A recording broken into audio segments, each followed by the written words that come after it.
Kita ke berita terakhir Tribunas dari Kabupaten Seram bagian Barat. Gunakan kotoran sapi kelompok tani Sumberwiji di Waimital hasilkan ratusan ton pupuk. Kelompok tani Sumberwiji di Desa Waimital, Kecamatan Kairatu, Kabupaten Seram bagian Barat atau SBB, olah kotoran sapi jadi pupuk organik. Ratusan ton pupuk diproduksi setiap tahun sekaligus didistribusikan ke berbagai pelosok di Provinsi Maluku. Harganya pun sangat terjangkau.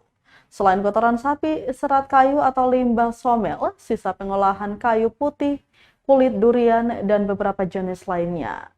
Ia menerangkan keseluruhan bahan dicampur aduk, ditambahkan garam dan kapur. Setelah itu ditutup selama sebulan penuh. Dijelaskan, bahan-bahan pembuatan pupuk tersedia dalam jumlah besar di sini, tapi tidak dimanfaatkan dengan baik untuk peluang bisnis.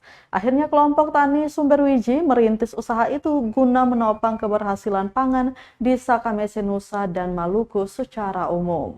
Data dihimpun hampir seluruh usaha tani padi di SBB maupun sekitarnya membeli pupuk di kelompok tani Sumberwiji.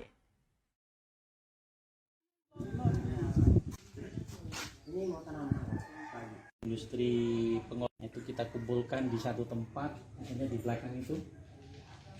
Itu kita kumpulkan lagi, kemudian daun-daun, limbah-limbah dari industri kayu putih, industri pengolahan durian, industri somil, limbah-limbahnya semua yang kita pakai itu. Jadi di sini kita fermentasi itu selama kurang lebih 1 bulan. Campurannya ada dedak, ada kapur, ada garam.